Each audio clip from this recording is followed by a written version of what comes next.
റഷീസ് kitchen food ടിപ്സിലേക്ക് എല്ലാവർക്കും ഒരിക്കൽ കൂടി സ്വാഗതം. അപ്പോൾ എല്ലാവരുടെ വിശേഷങ്ങളൊക്കെ എന്തൊക്കെയാണ്? എല്ലാവരും സുഖമായിട്ടിരിക്കുന്നു വിശ്വസിക്കുന്നു. ഞാനിവിടെ സുഖമായിരിക്കുന്നു. അപ്പോൾ നമുക്ക് ഇന്നത്തെ വീഡിയോയിലേക്ക് പോയാലോ? ഇന്ന് ഞാൻ കുറച്ച് കിച്ചൺ ടിപ്സും അങ്ങനത്തെ കാര്യങ്ങളൊക്കെയാണ് പറയുന്നത്. അപ്പോൾ നമുക്ക് തുടങ്ങാം അല്ലേ? അപ്പോൾ ആദ്യമായിട്ട് ഞാൻ പറയാൻ പോണത്, നമ്മളിപ്പോൾ കൊറോണയും അങ്ങനത്തെ അതിൻ്റെ ജലദോഷം, പനി അങ്ങനത്തെ കാര്യങ്ങളൊക്കെ കൂടുതലായിട്ടുള്ള സമയമല്ല. അപ്പം അതിന് വേണ്ടിയിട്ടുള്ളൊരു റെമഡി ആയിട്ടാണ് ഫസ്റ്റ് ഞാൻ പറയാൻ വേണ്ടിയിട്ട് പോകുന്നത്. ആദ്യം ഇപ്പം നമുക്ക് കഫക്കെട്ട്, കുട്ടികൾക്കും വലിയവർക്കും കഫക്കെട്ട് വരാതിരിക്കാൻ വേണ്ടിയിട്ട് നമുക്ക് ഈസി ആയിട്ട് വീട്ടിൽ തന്നെ ചെയ്യാൻ പറ്റിയ ഒരു ഇതുണ്ട്. നമ്മൾ കുട്ടികൾക്കൊക്കെ പാല് കൊടുക്കുമ്പോൾ അതിൽ ഒരു ചെറിയ സ്പൂണിൻ്റെ ഒരു ഭാഗം മഞ്ഞപ്പൊടി ഇട്ടിട്ട് തിളപ്പിച്ച് കൊടുക്കുകയാണെങ്കിൽ അത് ഇപ്പോൾ വലിയവർക്കായാലും ചെറുവർക്കായാലും ഒരുപോലെ അത് യൂസ്ഫുൾ ആയിരിക്കും. അപ്പം നമുക്ക് ഒരുവിധം കഫക്കെട്ടിൻ്റെ ആ ഒരു ഇതൊക്കെ നമുക്ക് കൺട്രോൾ ചെയ്യാൻ വേണ്ടിയിട്ട് പറ്റും. പിന്നെ ഒരു കാര്യം പറയാനുള്ളത് എന്താണെന്ന് വെച്ച് കഴിഞ്ഞാൽ, നമ്മളുടെ ആവി പിടിക്കുമ്പോഴും ഇതുപോലെ തന്നെ കഫക്കെട്ടൊക്കെ കൺട്രോൾ ചെയ്യാൻ വേണ്ടിയിട്ട് തന്നെ നമ്മൾ ആവി പിടിക്കുമ്പോഴായാലും ഇപ്പോൾ നമ്മൾ തുളസി ഇല ഇടും, പനിക്കൂർക്ക ഇല ഇടും, അങ്ങനെ മിന്തിൻ്റെ ഇല ഇടും, അതൊക്കെ ഇട്ടിട്ട് നമ്മൾ ആവി പിടിക്കും. അതിനോടുകൂടി തന്നെ നമ്മൾ പരമാവധി പ്ലാസ്റ്റിക്കിലുള്ള ഇതിൽ ആവി പിടിക്കാതിരിക്കാൻ ശ്രമിക്കുക. നമ്മൾ നാച്ചുറൽ ആയിട്ടുള്ള രീതിയിൽ തന്നെ ആവി പിടിക്കുക. അപ്പോൾ അതിൽ നമ്മൾ ഈ പറഞ്ഞ പോലെ ഒരു ചെറിയൊരു കുറച്ചൊരു ക്വാണ്ടിറ്റി മഞ്ഞൾപ്പൊടി ഇട്ടിട്ട് ആവി പിടിക്കുകയാണെങ്കിൽ അതും നമുക്ക് നല്ല യൂസ്ഫുൾ ആയിരിക്കും. കഫക്കെട്ടൊക്കെ പെട്ടെന്ന് നമുക്ക് പോയി കിട്ടാൻ വേണ്ടിയിട്ട് ഹെൽപ്പ് ചെയ്യും. അപ്പോൾ ഇതാണ് എനിക്ക് നമ്മളെ എന്താ പറയുക ഹെൽത്തിനെ പറ്റിയിട്ട് പറയാനുള്ള 2 ടിപ്സ് എന്ന് പറഞ്ഞു കഴിഞ്ഞാൽ. ഇനി നമുക്ക് നമ്മുടെ കിച്ചണിലേക്ക് വേണ്ടിയിട്ട് നമ്മുടെ പാത്രങ്ങളെ ക്ലീൻ ചെയ്യാൻ വേണ്ടിയിട്ടുള്ള ഒരു ഇതാണ് ഞാൻ പറയാൻ വേണ്ടിയിട്ട് പോകുന്നത്.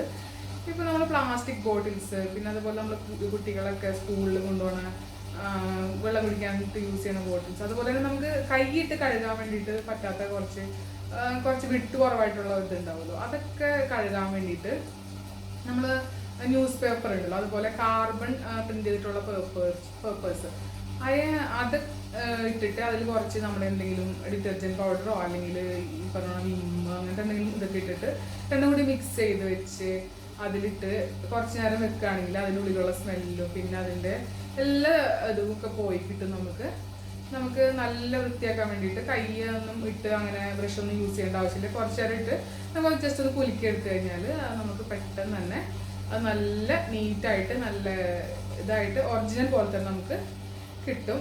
അപ്പോൾ അതാണ് ഫസ്റ്റ് എൻ്റെ കിച്ചൺ ടിപ്സ് എന്ന് പറയുന്നത്. ഇനി സെക്കൻഡായിട്ട് പറയാൻ പോണത്, ഇപ്പോൾ നമ്മൾ ഫിഷൊക്കെ കട്ട് ചെയ്ത് വരുമ്പോൾ നമ്മുടെ കയ്യിൽ സ്മെല്ലൊക്കെ ഉണ്ടാവും. അത് പിന്നെ നമ്മൾ എന്ത് സോപ്പ് ഇട്ടാലും ഇതൊക്കെ ഇട്ടാലും നമുക്കത് പോവാത്ത പോലെ തോന്നും. പോവാത്ത പോലെയല്ല, നമുക്ക് ആ ഒരു പ്രത്യേകിച്ച് നമുക്ക് മത്തിയൊക്കെ ക്ലീൻ ചെയ്യുമ്പോൾ ആ ഒരു സ്മെല്ല് നമ്മളുടെ കയ്യിൽ എന്തെങ്കിലും നിൽക്കും. നമുക്ക് എപ്പോഴെപ്പോഴും അത് തന്നെ ഫീൽ ചെയ്യണ പോലെ തോന്നും. അപ്പോൾ നമുക്ക് 2 ടിപ്സാണ് വേണ്ടിയിട്ട് യൂസ് ചെയ്യുക. ഒന്ന് ഈ ലെമൺ എടുത്തിട്ട് ജസ്റ്റ് ഒന്ന് ലെമണിൻ്റെ തൊണ്ടോ അതെടുത്തിട്ട് നമുക്കൊന്ന് ജസ്റ്റ് കയ്യിൽ സ്ക്രബ് ചെയ്തിട്ട് ഒന്ന് വാഷ് ചെയ്ത് കളയുകയാണെങ്കിൽ നമുക്ക് ആ ഒരു സ്മെല്ല് ഉണ്ടാവില്ല. അല്ലെങ്കിൽ നമുക്ക് പേസ്റ്റ് യൂസ് ചെയ്യാം. പേസ്റ്റ് എടുത്തിട്ട് കയ്യിൽ നല്ലതുപോലെ വാഷ് ചെയ്ത് കളയുകയാണെങ്കിലും ആ ഒരു സ്മെല്ല് നമുക്ക് പോയി കിട്ടും.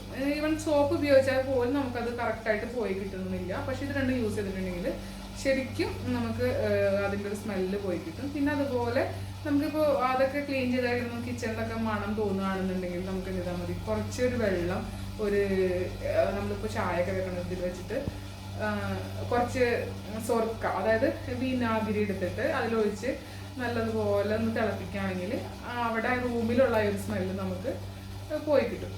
അപ്പം അങ്ങനെയാണ് ആദ്യത്തെ കിച്ചൺ ടിപ്പ് എന്ന് പറയുന്നത്. പിന്നെ നെക്സ്റ്റ് പറയാൻ വേണ്ടിയിട്ടുള്ളത്, നമ്മൾ ഇതുപോലെ നമ്മളുടെ ഗ്ലാസ് വിൻഡോസ് ഒക്കെ ക്ലീൻ ചെയ്യാൻ വേണ്ടിയിട്ടും നമുക്ക് ഈ കാർബണേറ്റഡ് പേപ്പേഴ്സ് ഒക്കെ യൂസ് ചെയ്യാം.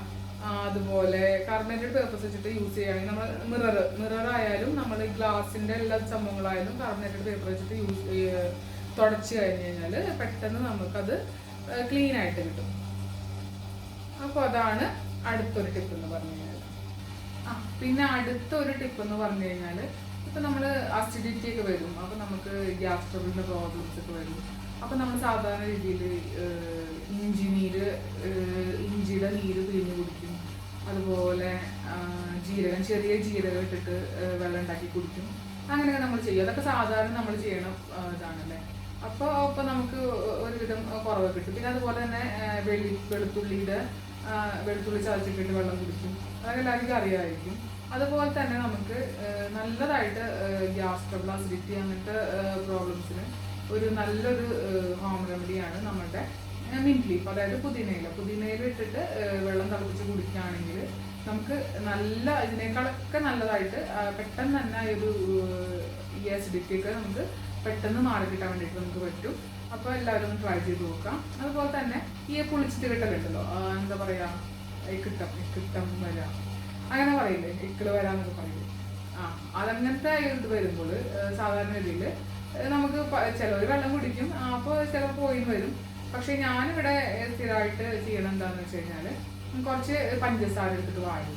അപ്പോൾ എനിക്ക് പെട്ടെന്ന് തന്നെ പോയി കിട്ടാറുണ്ട്, പെട്ടെന്ന് തന്നെ നമ്മൾ സ്വിച്ച് ഇട്ട പോലെ തന്നെ അത് സ്റ്റോപ്പ് ആവാറുണ്ട്. അപ്പോൾ എല്ലാവരും ഒന്ന് ട്രൈ ചെയ്ത് നോക്കാം. നമ്മളിങ്ങനെ ഇക്കിള് വരുന്ന സമയത്ത് കിട്ടം എന്നൊക്കെയാണ് നമ്മൾ പറയാം. അങ്ങനെ വരുമ്പോൾ അപ്പോൾ നമുക്ക് എന്ത് ചെയ്താൽ മതി, കുറച്ച് പഞ്ചസാര എടുത്തിട്ട് വായിലിട്ട് കഴിഞ്ഞ് കഴിഞ്ഞാൽ അത് പെട്ടെന്ന് തന്നെ അത് മാറി കിട്ടും. അപ്പോൾ അതൊന്ന് ട്രൈ ചെയ്ത് നോക്കാം. അപ്പോൾ ഇങ്ങനെയൊക്കെയാണ് എൻ്റെ കുറച്ച് ഞാൻ ചെയ്യാറുള്ള അറിവുകളൊക്കെ ഒന്ന് നിങ്ങളായിട്ടൊന്ന് ഷെയർ ചെയ്യുന്നുള്ളൂ. അപ്പോൾ എല്ലാവർക്കും ഇഷ്ടമായിട്ടുണ്ടാവുമെന്ന് വിചാരിക്കുന്നു. അപ്പോൾ ഇഷ്ടമായിട്ടുണ്ടെങ്കിൽ എല്ലാവരും എപ്പോഴും പറയുന്ന പോലെ ഷെയർ ചെയ്യുക. പിന്നെ ചാനൽ ഇതുവരെ സബ്സ്ക്രൈബ് ചെയ്യാത്തവർ സബ്സ്ക്രൈബ് ചെയ്ത് സപ്പോർട്ട് ചെയ്യുക. അപ്പോൾ എല്ലാവർക്കും നന്ദി.